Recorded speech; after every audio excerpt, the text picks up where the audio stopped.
Hello and welcome to Never Seen It, a podcast about movies we haven't seen yet. My name is Trent. I'm here with my wife, Betsy. I'm Betsy. Today we're going to do another Oscar contender. Yes. Today we're going to watch The Power of the Dog. That's what we're watching. So, Betsy, we're hearing some buzz about this one. I think it actually, did it win at the Golden Globes? I can't remember. Yes? I think it did. I think drama. it won. For drama, yeah. Yeah, for the drama category. Yeah, and I think, West Side Story won for the musical/comedy? That sounds about right. Yeah. So, as of this recording, we haven't heard what the nominations are. No, so we're recording this Sunday. The nominations will come out Tuesday. Yeah. So by the time this is released, we will know definitively if this has been nominated for Best Picture. Or anything. Or anything. Yeah. We're kind of assuming it is, because it's a pretty fair bet that if it gets nominated in the Golden Globes, that it'll carry over, maybe not all, but certainly most of those nominated pictures. Yeah. Yeah, and I think this, out of all of the ones that we've watched so far, this is one that is the most, sure thing. I think so. We've watched a few of them so far, and I think the ones that we haven't seen are the ones that we might have to pay for, / have to go to a theater for. Wait until they come around here, maybe? Yeah, we'll see. So, the ones we haven't seen that are probably on the list are, Belfast. Coda, maybe. There's a couple more. There's kind of a handful that are a little West Side harder Story, to come by. Yeah, West Side Story is out there, but that might actually come to streaming. I don't know. Yeah. But for today, we're going to watch this one that is a pretty much sure thing to get nominated for at least Best Picture. Power of the Dog. Betsy, what do you know about this movie? This is a Western. Yeah. So this is of sorts. Maybe not necessarily a traditional Western or like cowboys and whatever else. Well, it's certainly a Western. I know it's directed by Jane Campion. The thing that most people have probably seen of her work is The Piano, which you're looking at me like I'm nuts because you haven't seen it. Nope. Yeah, I've only seen that once, honestly, and only a few years ago even. She's made some other big movies since then, but I can't name them off the top of my head, so this is certainly her biggest movie in many years. Okay. I know it's starring Benedict Cumberbatch. Yep. And Kirsten Dunst. And her husband, her real-life husband. Yes. Jesse... Plemons? That sounds right, yes. Yeah, Jesse Plemons, I think is his name. And then Cody Smith-McPhee. Yeah, he is like the son? He's the son. Of I think, Kirsten Dunst. Right, so we watched a trailer a few weeks ago. Yeah. And before watching that trailer, I knew nothing about this movie. After watching that trailer, I know... we still know nothing about the movie. Yeah, so I know that Kirsten Dunst and Jesse Plemons are married, but I assume she lost her husband or something, and so her son is already a teenager. Yeah. And that's the whole thing. And then if I'm remembering it correctly, Benedict Cumberbatch is Jesse's brother. I have no idea. That's the way I interpreted it from the trailer. Mm-hmm. But again, it was a few weeks ago and we only watched it the once. Yeah. And then as far as what happens, no idea. Benedict Cumberbatch is a bad man. It seems a little creepy to a point. Yeah. I don't really know what to glean from the trailer that we watched, other than the fact that Benedict Cumberbatch has a weird relationship with the kid and with Kirsten Dunst. Yeah. Yeah. He's a bad man. Yeah. Just from the trailer. Yeah. Feel like he's a bad man. I also have heard there was an article. Apparently, Benedict Cumberbatch gets naked. Well, all right then. He's going for that Oscar. Hey, it helps. I guess. Isn't that a joke? If you get naked, you win Oscars? Yeah, if you get naked and or you play a mentally handicapped person. At least that's how it was in the 90s. If you watch the TV show Extras, if you do a movie about the Holocaust. Yeah. It's a sad trope, but it's kind of true when you stop and think about it. Yeah. If you start making a list... There's some correlation there. There's some truth to that. Again, different times. Yes. But as I understand it, he's actually really tremendous in the movie. He won a Yeah. Golden Globe. Cody Yeah. McPhee won a Golden Globe. Yeah, very possible he is going to get nominated for Best Actor. I would think so. Yeah. But we'll talk more Going about against that. Will Smith. But yeah, we'll wait till the end of the show to talk about what we think. But yeah, I mean, as far as more stuff about this movie, like background, plot-wise, I don't know a damn thing. I'm expecting this to like be very focused just on these few people and be a very kind of a slow slog. Beautiful landscapes. But maybe a lot of dialogue. We'll see. Yeah, I don't know. So, any other thoughts before we jump in here? No, I'm ready. Let's do it. All right, we're going to go watch The Power of the Dog. We'll be right back.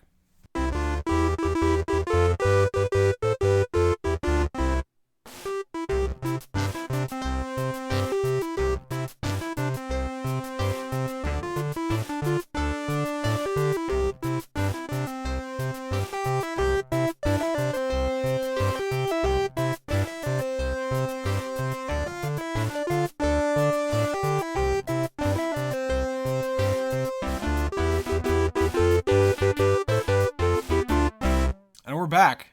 Betsy, Power of the Dog. That is the very definition of a slow burn. Yeah. But it didn't feel slow. What I say by slow burn is you're just kind of like, okay. There's something gonna happen here. I'm absolutely captivated every minute of this movie. Like, genuinely, I was just like, okay, I'm with you. Right. I'm paying attention. I'm Right. interested. This is interesting. Not a lot's happening. Yeah. But then by the end, you're just like, what the hell? The characters are compelling. There's not really any kind of story here because there doesn't need to be. There's incredibly minimal story. It's more about Yeah. the people. Yeah. Yes. Yeah, it kind of just comes to a head at the very end, and I'm like, I'm left scratching my head, questioning whether or not I saw what I saw. But I know what I saw. That kid killed Phil. That kid straight up made a murder. He made a murder. He's a straight up psychopath. Kinda a little bit. Yeah. Listen. And that's not where I expected any of this to go. Okay, so they set up this character, Peter. Yeah. Who is this The kid. sensitive, skinny little boy. Yeah. Who likes making paper flowers and helps his mother. Mm-hmm. And he goes off to boarding school. And when he comes back, he starts hanging out with the rough and tumble cowboy, Phil. Mm-hmm. He's very different. But also, I don't know how to describe it. He starts making very intentional choices.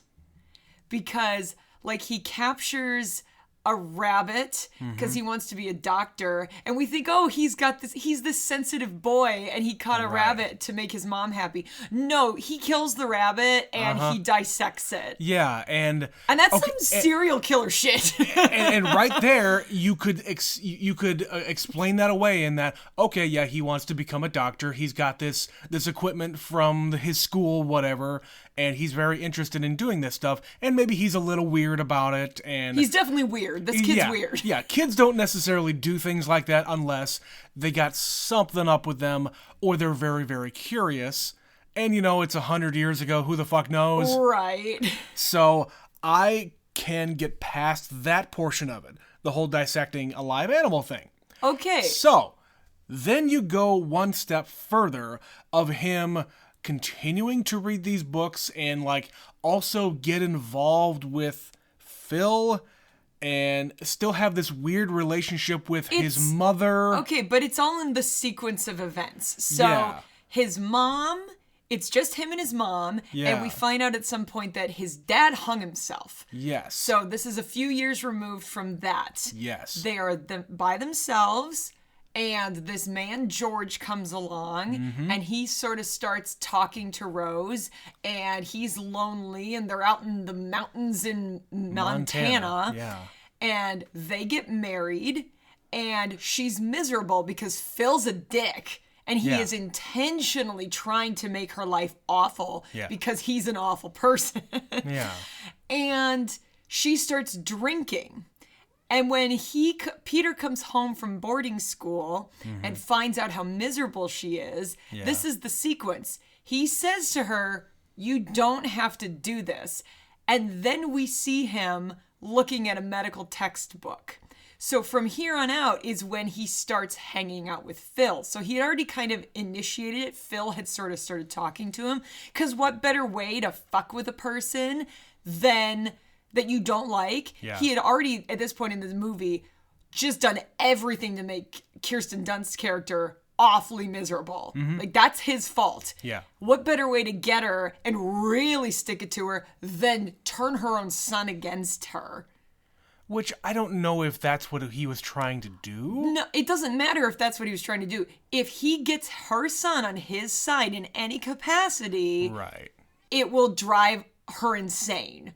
She's already kind of insane. Right, but it's just a big fuck you. I'm gonna hang out with your son and I'm gonna make him like me, and you hate that. Right. I don't give a shit about this kid, but you hate it, and that's what matters. Right. So he But at the kind same of time, the kid starts investigating Phil and finding out where he's hanging out. No, that happened earlier. Fine. Like I said, it's sequence. Yes. So he kind of has some inside information about Phil. Then he knows he's making his mother miserable. Yeah. Then Phil starts initiating this relationship. And so he goes along with it. And he figures out a way to get back at him for what he's doing to his mother. Yeah. By taking advantage of this relationship. So in this sequence, you think, oh God, Phil's gonna fuck this kid up, when in fact, the kid is the one who's in control. Oh, yeah. He is making every intentional move to get what he wants to happen. Yeah. And yeah, it's just like, you're watching this movie absolutely fascinated because it's like, oh my God, Phil's such a bad guy. He's a bad man and something bad is gonna happen. But it's exactly the opposite of what you thought. Right. And you have to take everything as a whole, because it starts at the beginning where all the ranch hands come in and start making fun of Peter. Yeah. So they're teasing this soft little boy. Right. Who, I mean, we don't really know where they come from, if they're originally from this place, or if they came here after the father died or anything like that. And we also don't really know what happened with the father, Not other for than quite what a while. other than what the story is. Now, right off the bat here, I'm gonna say I don't necessarily believe that story. About his dad? Yes. I mean, that's also true, because by this point in the movie, he's already kind of setting up the dominoes. Yes. At the very end of the movie, I feel like the kid killed his dad, the kid killed Phil, and the kid is gonna kill George. I mean, maybe. He's got straight up serial killer vibes. Like, that's what I think. People who dissect animals, that's like the first trope. Like, that's the first step to becoming a serial killer. Right. You start small. He also had that other rabbit over on the pile of wood. Yep. Where, the rabbit, I guess, broke a leg and couldn't run, and he just offs it. Yeah. He pets it and like then... it's nothing. Yeah. Like it's nothing. And I was surprised at the fact that he did that. And at that point, I realized this kid is not who he is depicted as. He's more than you think. Yes. He's a lot more than you think. Right, and the whole revelation here keeps getting peeled back and peeled back and peeled back until the very end, where everything is exposed here. Right. And I'm like, holy shit. Well, this is like when we watched Arrival. They're giving you all the pieces, but I didn't put it together until right before they give it to you. Yeah. Like, by the time you figure out, wait. Right. Oh! Right. They just tell you. It's like seconds before. Yeah. Like I said to you, oh, I get what's going on here. And you're like, what? And I said like 3 words. Yeah. And you went, oh, shit. You know? Yeah. And then, again, they're just giving everything to you at the very end. And then I start to piece together more here. Right. And that's why I think, yes, they said the kid found his dad and cut him down. No, they didn't. No, he could have just fucked him up. Oh my God. Yeah. There's a lot of shit going on. There's some layers to this fucking movie. Right, and it's only within in the last 5 minutes. Right. You know, you think this is going to be one kind of a movie, and it turns into something else completely. Right. And I get why people like that portion of it. Now, this movie is probably going to have to sit with me for a while, because my initial reaction is just based on the 5 minutes at the very end. Yeah. The rest of the movie is all set up for that ending. A lot of this movie is setting up and teaching you who Phil is and what he is about. Yeah. So Benedict Cumberbatch is really good in this. He is. This is an incredibly well-rounded character, and there is a lot of nuance to what he is doing. Yeah.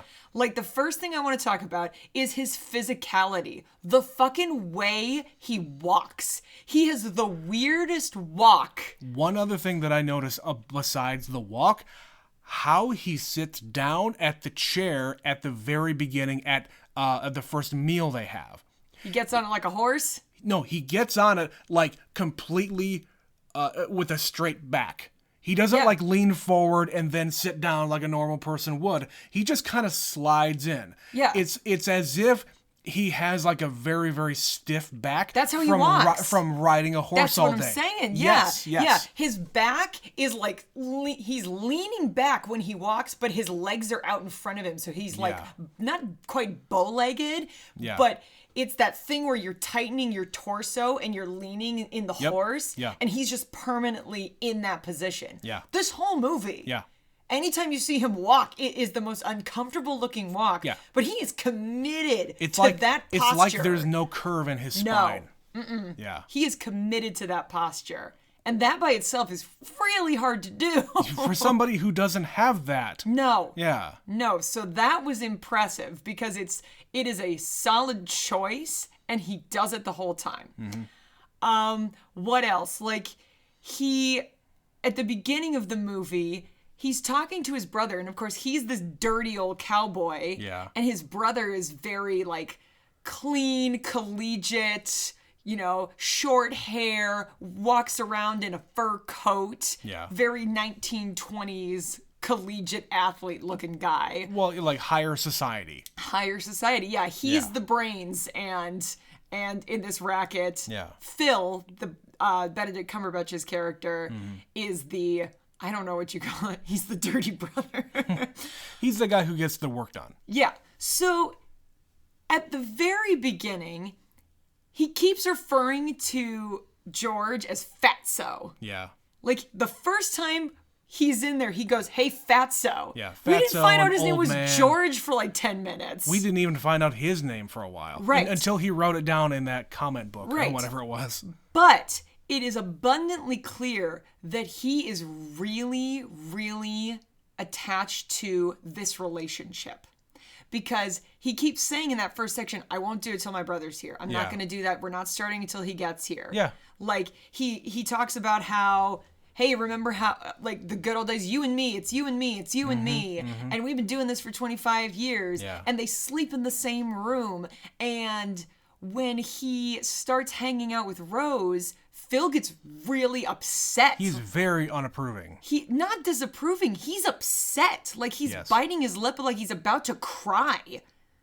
Like when when he brings her home and they start getting sexy in the next room. Sure. He's getting emotional. I didn't get that. Oh yeah, no, he's like biting his lip. That's how I interpreted that. Okay. Yes, anger, it comes with that too, but that's like sadness and jealousy, like somebody else is butting in on this relationship. And he sets out to just fuck with her. Yeah. Like literally, she gets a piano and she starts practicing. What does he do? He immediately marches upstairs and grabs the banjo and plays the same song But at better. the same time and better. He follows her around whistling that tune just to trigger her. Right. And he's an awful, awful person to her. Yeah. But then there's also more to him because he keeps talking about Bronco Henry. Bronco Henry, this this famous old cowboy who taught him to ride and taught him to everything ranch. that he knows about ranching. And he clearly never shuts up about the man because all of the guys on the ranch are like, tell us about Bronco Henry. All the ranch hands want to hear stories. Yeah. Because this guy's been doing this for 25 years plus, and all these ranch hands want to know about the good old days. Yep.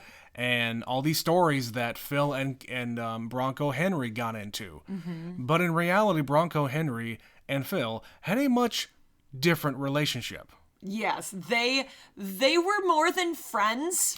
Let's just say he was his special friend. Mm-hmm. And we find Went up on Brokeback Mountain a few times. Yeah, we find this out through little bits of the story, but like he has a special place that's hidden amongst the trees. There's like a little pond he goes to. His little hidey hole. Yeah, he crawls through these roots and into this clearing. And he's like, there's a scene where he's rubbing this. We were trying to figure out what it was. It was like a silk scarf or something. It turns out it was a handkerchief that was monogrammed with BH. And we're like, who's BH? Who's BH? Oh. Yeah, I said, yeah, that's Bronco Henry. Right. And where does he keep this handkerchief, Betsy? He keeps it on his dick, Trent. That shit's down his pants all the time. Yeah. He takes it out and he's like fondling it and rubbing it on his face. In the beautiful warm sunlight. Yeah. Touching his own body, caressing his bare skin with it. Uh-huh. Uh-huh. Uh-huh. And like later in the movie, he tells, or actually no, there's a little scene where Peter finds this secret stash. Yeah. And he's got like, 1925 version of Dirty Magazines. Right. With featuring Men. Bronco Henry, and they're naked, but with like a little leaf over their junk. Sure. And yeah, he's got a bunch of magazines of ripped dudes. Yeah. So it's just like, okay. Like, okay. And at that point, you think it's going to be a different kind of a movie. Right. Because this is like the first real big revelation that we get about any of the characters. Mm-hmm. Because you don't really... All you see is the surface level of all of these people. Like, Phil doesn't like the relationship that his brother and Rose are in. Yep. He makes fun of the kid. He makes fun of George to their parents. Like, he writes a letter talking about how, he's fucking this all up. He's shacking up with this suicide widow. Yeah. Yeah. And he doesn't like anything. He doesn't like anybody, including himself. No, he literally is like, when he's alone, he hates being alone. Yeah. But when he's with people, he's like, oh, there you are, fatso. Right. Like, immediately. Mm-hmm. Like, there's, at the beginning of the movie, his brother isn't there. And he's like looking around for him, like, George. Right. So he decides to go to bed, and then he hears a sound. He's like, George? Is it George? Mm-hmm. Like, this dude has a lot of layers. There's a lot going on here. Yeah. And the thing that I wanted to bring up to you wanted to talk about it during the movie. I mentioned I have thoughts on this. All right. Okay. So they are a cattle ranch, and they show them throughout the movie, like castrating cows and doing a cattle drive, getting them where they need to go from town to town. Yeah. And they show them skinning the cows, and they take the hides, and they're all just like out on the fences drying. There's some Native Americans who are passing through because they are craftspeople, and they're going to make these gloves with the hides, and they're just like, can we buy the hides? Right.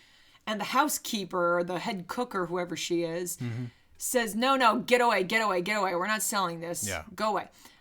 And she reveals to Rose that Phil doesn't use them. Mm-hmm. He just doesn't burn them. He's just going to put them in a big pile and burn them. Yeah. So Rose, of course, chases them down because she's equally as awful to Phil. Yeah. And she knows it'll hurt him. So she says, take them, take the hides. Mm-hmm. And they do. Yeah. My husband owns the ranch. It's okay. I say it's okay because I'm married to him. Phil has an epic meltdown. Yeah. Okay. You were saying, well, he needs it to make the rope. No. He's really a meticulous person, and they show it a few times, like to the point of obsession. Like, he's clearly somewhat obsessed with Bronco Henry. Mm-hmm. they have a little scene where he's got a bunch of arrowheads that he's collected, and he's got them neatly laid out in and this like cabinet, labeled, and labeled and pinned, and he's very careful about how they're, and he's got dozens of them. Yeah. And the hides, I think that's just kind of the same thing. Like, it's an OCD sort of a thing. Like hoarders, you take their shit and throw it away, they have an epic meltdown. Yeah. Like, they need to have that control. That's a control thing. Like, he doesn't want the hides. He doesn't need the hides, but they're mine. Yeah. And I'm going to take them. Yeah. And when she takes them, he has a meltdown. Right. And you could equate that with the fact that she moves in with them. Yeah. And kind of fucks up their whole arrangement. Dynamic. Yeah, the whole dynamic changes because now we got this lady. He has to share. Yeah. He doesn't share well. Yeah. Like I said, there's a lot more to the things he does than the surface. Okay. Obviously, I didn't get that portion of it, but it makes That's how I sense. interpreted it. It does make sense. Because he knows he's going to burn them. He does not want them. Right. He just he doesn't want anyone else to have them. And when that control is taken away, somebody took his shit.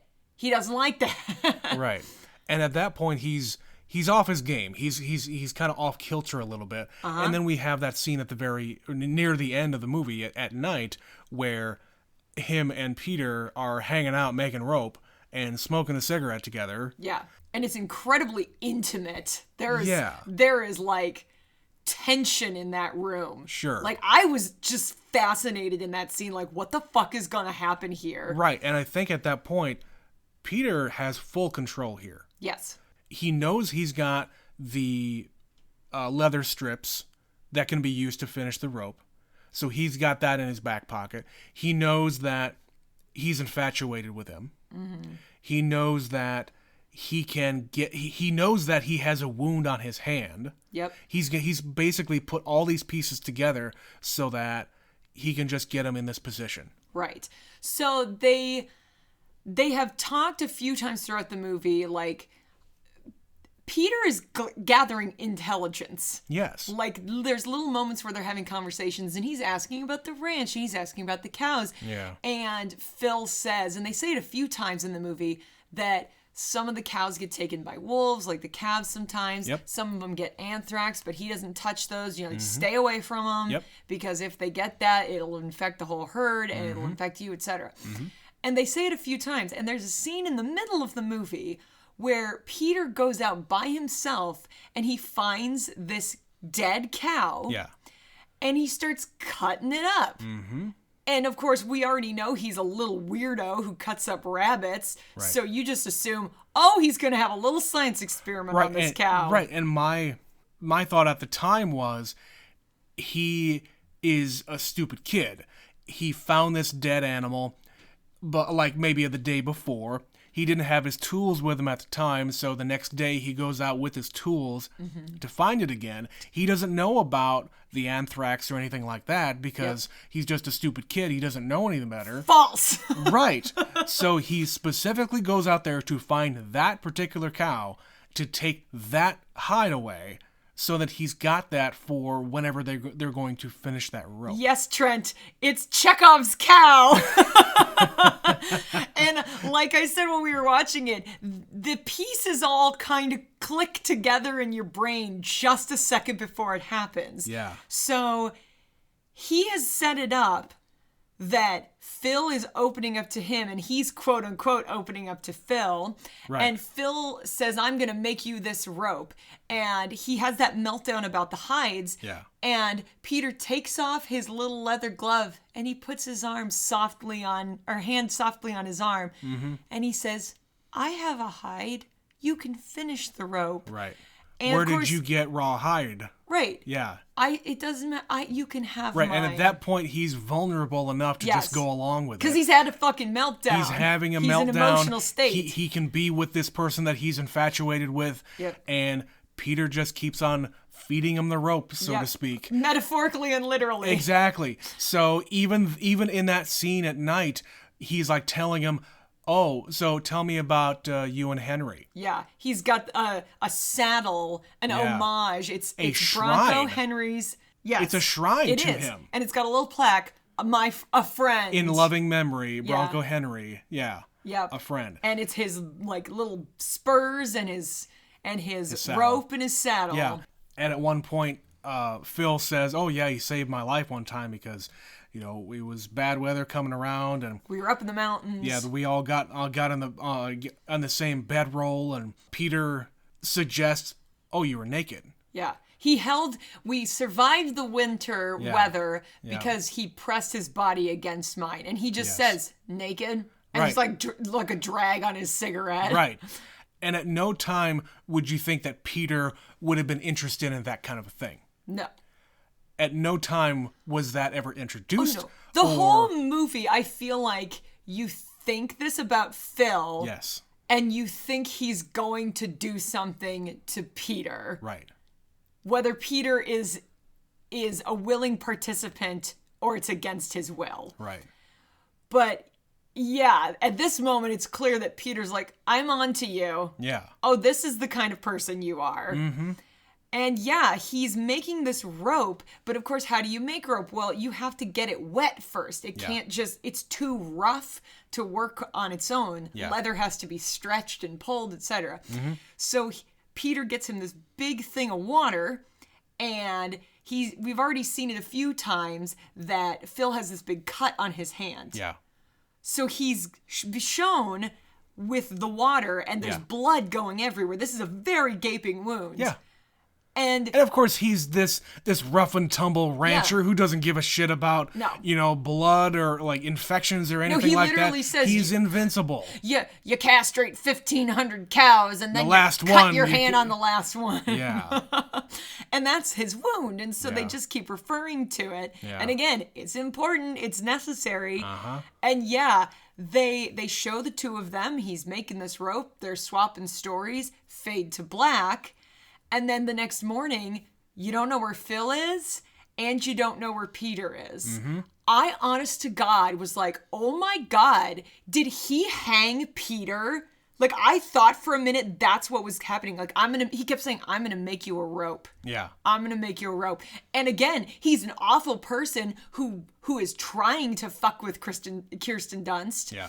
So wouldn't that be the worst fucking thing that has ever happened to her if he, either kills her son or gets him to kill himself. Right. Make it look like a suicide. Right. Especially if with the history. If the story is real. Right. That her husband already did that. Yeah. That would be a fucked up thing to do. Yeah. So I'm like, where is this fucking kid? Where is he? Yeah. Where is Phil? What is happening? The other thought I had was they're going to find them both embracing each other in the barn. Right. It's like, okay, right now this is very open-ended. What the fuck happened last night? It could go to a lot of different conclusions here. Yeah. But the way it went is not anywhere where I expected it to go. The next morning they expect, oh yeah, Phil's supposed to be down for breakfast at a certain time. And he's everybody the else early is down riser. there. Yeah, he's the early riser. He's nowhere to be seen. Yeah. George goes up to find him still in bed, still got his boots on, still got everything on, Sick. and he is sweating profusely. Sick as a dog. He's got a terrible, terrible infection. Yes. Yes. Yeah. So then this part I didn't understand. So he says, I'm going to get you to the doctor, Phil. And he's like, don't worry, I got it. And he puts on a suit. What's that about? What do we make of that? Is that the I'm going to town wear? But he's gone to town before. Maybe not that town. And he was a stinky old cowboy. Yeah, not that town. I don't know. That would be the big city. I guess that part. That would be the one detail I don't quite understand. The wearing of a suit was kind of strange. When he's sweating and dying. Yeah, I mean, unless he's just completely delusional and he wants to wear that to present the kid with the rope. Maybe. That's probably it. That's the only thing I can think of. Because he's walking in front of the car saying, where's the kid? Where's the kid? I need to give the kid this rope. This is his rope. Yeah, and as they're driving, and he's collapsed. That's when I turned to you and went, oh, raw. And I said, Trent, where'd he get the rawhide? And you went, oh. Yeah. So anthrax cow into the water with the rawhide, into his wound. Yeah. And they say, oh, he died. He fucking died. He just dies. Phil just dies. He's dead. We see him going to the doctor, and then his brother's picking out suits in a coffin. Yeah. And then he's dead. Yeah. And then we see Peter just like, with his gloves on, carefully caressing this rope and then putting it away. And it's just like, you sick motherfucker. Oh my God. Yeah. But also, he was very meticulous for his mother. Like, in the beginning of the movie, he says, what kind of man would I be if I didn't help my mother? Yeah. And that's, wow. Right, and is this like some weird Norman Bates shit here? That's the only thing I can think of. That he's got this weird relationship with his mother, and he doesn't want any men around.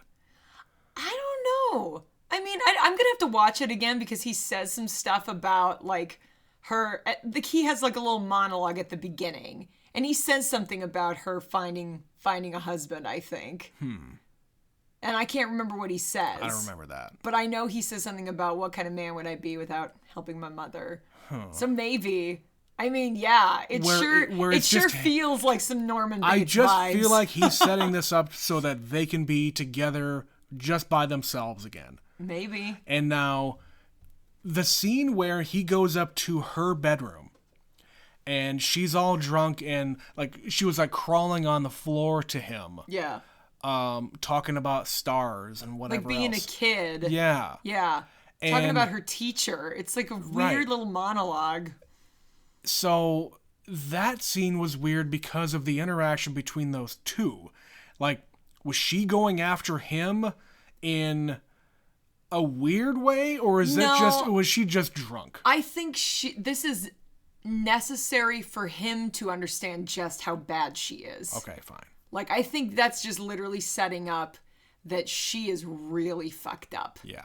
And this is the first time he's really seeing it. He's seen hints of it, right. But this is the first time he really sees it, and he decides to do something about it. The first time he goes up to the bedroom and she's just in bed. Yeah. And I have a headache. He sees the bottle and he just kind of pushes it away. Everyone in this house knows she's drinking. Right. And now you could talk about like all four of these characters are flawed in some way. Yes. We already talked about Phil. We talked about Pete. We didn't talk about George. No. Now George, I feel like George has been like the put upon brother his entire life. He can't like talk back to Phil at all. He runs the business side of it, I feel like, which is why he has the car and he's more modern and he goes and talks to people and he pays the bills and makes the arrangements. And yeah, the two of them together are very different. They're very different, and he doesn't even seem to like his own brother in any capacity. No. But they're very close in the sense they're always around each other. Sure. So yes, it is a very big shift when he goes out and finds himself a wife. It's hard for him too. Like, he even says to her, like, he starts crying and says, it's really nice to not be lonely anymore. Yeah. And that was a really sweet moment. Yeah. Because that's him actually expressing himself as opposed to him just keeping everything inside and just only being there for his brother who's an asshole to him. This movie is full of repression. Everyone in this movie is incredibly repressed. Oh, yeah. And then the scene where George goes out to meet Phil out where there's a bunch of ranch hands doing stuff with the hides. In the barn. And he goes out there to say, he's just kind of looking at his feet. It's like, the governor and his wife and our parents are going to come to the house for dinner. I know that the governor wouldn't mind, but I think the governor's wife might mind if he just, and get it out, and man. Phil just keeps on saying, "What do you want? What do you want, man? Just spit it out, fatso." Yeah. And he finally says, "You need to wash. You need to take a bath. You stank. You can't be with the governor and his wife and our parents if you're gonna be a stanky ass rancher. If you look like the way you do." Yes. Yes. And then later he apologizes to him because he's like, you should really come in to dinner. I shouldn't have said that. Yeah. Like, no, you absolutely should have. Yes. Like, I don't think it was out of line to ask him to take a bath and be presentable. For the governor. For the governor. Because this is 1925 when you still dressed for dinner. Yeah. Like, they're all wearing tuxedos and fancy dress. Yeah. And he shows up at the end of the dinner after he says, oh, I'm not going to that thing. Yeah. Fuck you guys. Yeah. And he's at the end of the dinner when everybody's putting on their coats. He's just eating a pear. Yeah. And he's covered in dirt. And he's got his chaps on. Yeah. And he starts shit-talking everybody. Right. And that's, again, it's his thing about, like... That's a control thing. It's a control thing and not wanting to let anybody in. He's very dismissive of everybody. Yeah. And even the governor said, well, that's honest dirt. He's a working man and blah, blah, blah. And all of us people should be proud to have somebody like that. Yeah. You know, working this working crass hard. bastard. Yeah. Like a politician would. Yeah. But, you know, that was an important scene for him, I think, well, number one, he shows up to reveal the fact that Rose doesn't know shit about playing the piano. Except she does. She gets in her own head so terribly. Sure. Like, she used to play the piano. That part I believe is true. Okay. And she keeps saying she used to play for movie houses. Mm-hmm. But she probably played to 12 people in fucking Montana where they didn't really care if you were a bad piano player. Right. They just want some kind of music to go along with their silent picture. Why do you think she has a player piano at her restaurant? Right. She's not going to play. Yeah. And she even doesn't like that thing. She likes comments on it. Right. But then her husband, who thinks far too much of her, is like pushing her to play and she doesn't want to. Yeah. And I'm telling you, when you push people, that's a terrible relationship. Yeah. And you wonder why she starts drinking, because that's the night she does. Yes, totally. She's out of her element, out of her depth. She's uncomfortable. And she kind of has a panic attack and is just like, no, I can't do it. Goodbye. Right. Well, and also them getting married basically took away whatever that she had to do. Yeah. Like, she just becomes She had an occupation. Yeah, she can't even be a housewife to actually do, like, chores or whatever else around the house. They have people for that already. They have cooks, and Yeah. she shows up in the kitchen and starts washing dishes because she just needs something to do. Right. But then she doesn't even do that. Yeah. By the end. So, yeah, she's just loses her entire identity and just becomes his wife, and that's it. Yep. And when she does start drinking and it becomes a problem, where's George? Like, I asked a couple of different times, where the hell has George been? Yeah. We haven't seen him for like 10, 15 minutes of movie time. Meanwhile, she's drinking every day, and everybody knows And it, including him. And at first, she was like hiding it and like sneaking a sip every so often. But after a while, you know she's just drunk. It's in the bed. Yeah. She has bottles in the bed. Right. She is in the bottles in the closet, in the alley, in the Yeah. bathroom, like everywhere in this house. She has bottles of booze, Yeah. and he knows it. Right. Like she collapses near the end of the movie, Mm-hmm. and he carries her into bed, and they throw back the covers, and there's a booze bottle. Yeah. And the just picks it housekeeper up. like apologizes. Yeah, he just picks it up, tosses it down the drain, and Yep. you know, just another day. Yeah, and he doesn't try to help her. Yeah. He just lets her do it. Mm-hmm. Yeah, what kind of a husband are you? Right. I mean, I just feel like he just wanted to have this trophy wife kind of a thing. I think he just wanted a wife. He didn't Yeah. really care who. Right. He didn't care that much. Well, They and weren't sh- together very and long he's- before they got married. Right. And he's like building her up as this, oh, you're talented. You can cook and you can play the piano and Yeah. you're so great. Right. And there's no need for that. Just But then, like, she tries to teach him how to dance, and he's like, no, I can't dance. Right. Goodbye. Right. Yeah, it's like a whole thing. This movie is layered. Yeah, and interesting. I didn't really expect much of anything other than just a weird kind of a period piece about people who live this life. But yeah, this was a lot more, and like I said before, it's going to have to sit with me for a while. Yeah. I don't know what I feel about it. I know what my feelings about where the kid is concerned is. I feel like, yeah, he killed his dad. He killed Phil, and he's gonna kill Peter. He's going to kill again. He will kill again. I've already killed once, and I'll kill again. To get his mother back. Well, yeah. That's my opinion. I don't know where you're standing here, but I don't know if I go that far as to say it's like a weird thing about him and his mother. That I'm less I think it's sure more, about. I think it's more she's the only thing he's got, Yeah. and she keeps finding herself surrounded by bad men. Yeah. They're bad men, and he's going to do something about that. Mm-hmm. He doesn't just kill willy-nilly. He has a purpose to these murders.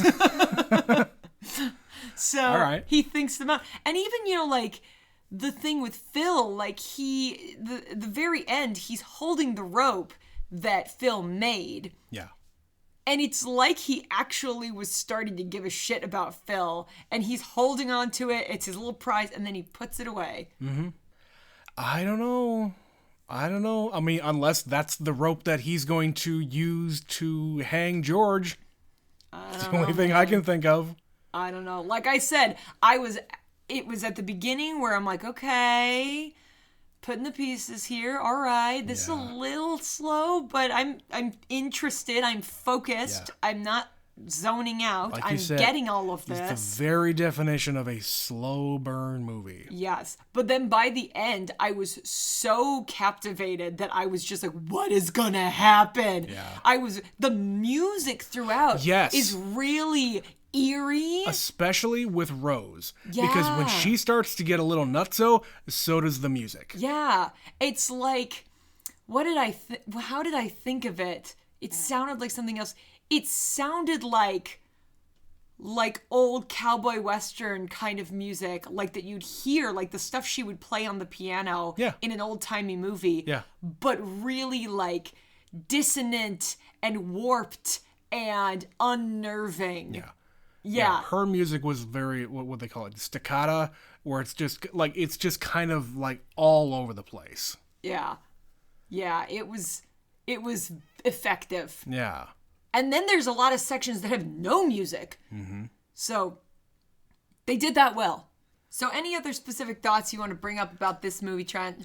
I think that about covers it. Should we talk about Oscar stuff? Let's talk Oscars. So I definitely agree this will get nominated for Best Picture. Yes, agreed. I don't think I have any doubt. I don't have any doubt in my mind about that one. Yeah. I think the music is really interesting. Mm-hmm. I think there's some potential that this could get score. Cinematography. This is a beautiful movie. It is. I feel like it could have gone further because I don't think that they were really trying to get the scope of everything because most of it is indoors. Most of it is, and if it is outdoors, it is just like a little bit of landscapes because it's just like the exteriors of the house and the inn, but it's all natural lighting. Like indoors, the whole movie. The lighting did look very, very good. So yeah, I think this is the kind of movie that gets nominated for cinematography. Yeah, I wouldn't necessarily think it would win, but I think it will be recognized. That is a possibility. I think Benedict Cumberbatch. Yeah. I think Cody Smith-McPhee. Yeah. I might go so far as to say Kirsten Dunst. Yeah, I wouldn't disagree with that because, she does have some range here, especially from the beginning where we see her in the restaurant all the way where she just looks haggard. Yes. She looks terrible. She looks like a woman who's been treating her body very badly for several months. Yeah. And this is like almost the course of a year. Probably about a year. Yeah, because they kind of start... And the kid's about to go back to school. Yeah, it's like summertime. Yeah. So I think it starts in summer and ends in summer. Yeah. Yeah. What else? Director, I think potentially. Yeah, it's a good possibility, director. Directing is so hard to judge. Yeah. It's usually, I talk about best director stuff when it comes to like something that is very, very complicated. Mm-hmm. I don't necessarily think this is very complicated. It's just where you have to integrate the settings and the characters and what is going on. So I don't think it's a shoo-in, but yeah, it's a good possibility for it. I think it's certainly on the short list. Yeah. I think also potentially screenplay, original screenplay. Maybe. Again, you have to think really broad terms for some of these categories, but Sure. I think the most logical ones are those. I think if you're gonna really, really fall in love with this movie, yeah, you could just completely run the gamut. Oh yeah, you could do.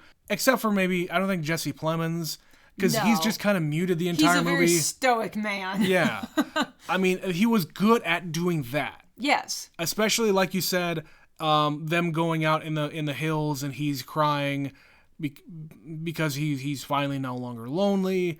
I know that feeling, so yeah, that's a great thing. So him less so, the kid definitely, Benedict definitely. Yeah, I would wager this movie's going to get nominated for at least 8 Academy Awards. All right. By my That's a count, I'm paying attention here. If all the actors get nominated, Yeah. and then you group it in with like score, pictures, cinematography, maybe costumes, because there's a lot of period pieces, and period pieces usually get nominated for that sort of thing. Right. I'm not aware of a lot of other movies that there's going to be a lot of hoop skirts, Betsy. For this go around, yes, it's the hoop skirt rule, Trent. We've discussed this. Yes. Bank on the movie with the hoop skirts. Yeah, explain that. I think I did last year, didn't I? I don't remember. Well, the point is, if it's got hoop skirts, it's probably going to get nominated, and it very well might win. When in Yes. doubt, pick the movie with the hoop skirts. And it's usually correct. Yeah. So yeah, I think this movie's probably got a lot of potential to be nominated for many, many things. Yeah. But again, because the Academy Awards have diversified their nomination pool, Yeah. it gets a lot harder for anybody to sweep. So To win. to win, You can get a lot of nominations. Yeah, you'll but never sweep. Nobody sweeps anymore. Yeah, I just don't think that there's going to be a lot of winners here. I think you're right. There is a good possibility we'll get a lot of nominations. But beyond that, I have no idea. And we haven't seen all the nominees yet. Like I said in the intro, we're recording this a couple of days before the nominations come out. This episode will come out the day after, so, we'll get to them when we get to them. But, I think this movie has probably the best chance to have the most nominations. For what we've seen so far. For what we've seen so far. Yes. Now, we haven't seen a movie like West Side Story. If there's any movie that's going to be probably hitting it out of the park with the nominations, that's gonna be that. That's one of those on paper 10 nominations kind of a movie. Sure. May not win anything, but No. It's interesting in this modern era how many movies still get nominated for 6+ awards. Yeah. But then they're lucky if they win one. Right. It used to be back in the day that you would get nominated for 11 to 14 awards, and you'd almost always win all of them. Yeah. Or most of them. Right. The last movie to sweep, I think, was Lord of the Rings: Return of the King. Yeah. And I'm pretty sure that did sweep. Right, and think about the movies that were winning all those sweeps. It was the big epics. It was the Bravehearts. Big budgets. And the Gladiators and the Lord of the Rings stuff. Titanic. And Titanic. It's the huge big budget epics. Mm-hmm. Now everything has a big budget. But it's less epic. Lately, the movies that have been winning the most, like Nomadland last year, are these very muted, small budget, but beautifully shot movies where you have a very low-key story. Like Parasite. A low-key story. I have one final thought about this movie. All right. It was very distracting to hear Kirsten Dunst say Peter after watching Spider-Man. Peter. The one thing, because I have watched Spider-Man so many more times than you. It's true. Just to hear her say that in the first 4 minutes of the movie, I'm just Yeah. like, no! 20 years on, though. Yep. Yeah. Just a weird little thing. All right. Weird little quirk. All right. That's fair. But I suppose, Betsy, that's going to be where we have to end this one. But before we go, let's read an email, shall we? Let's do it. We got an email from Stephanie about another possible Oscar nominee, about Tick, Tick, Boom. From Stephanie, loved it. Andrew Garfield was great. The songs were wonderful. It was very cinematic for a movie based on a stage show. Agreed. Agreed. It's very hard to translate a one stage thing with just a few actors to something that is like outside and in multiple locations. Certain shows are much harder to translate to the screen than others. And vice versa. Yes. Back to the email. I think it is Oscar nomination worthy for sure. Very moving and also inspirational. I wish I was still writing, but I just never feel like I never feel like it when I have the time. Talking about when I was talking about when I used to write on occasion back when I was in my college days and soon after. But yeah, I just don't have the time, and the things I want to actually get out of my head, I just talk to Betsy. Or we record in a podcast. Yeah, anyway. Speaking of which, I just saw Don't Look Up. Very good. Leo, Meryl, and J-Law are fantastic. Actually, the entire cast is great. You should watch it.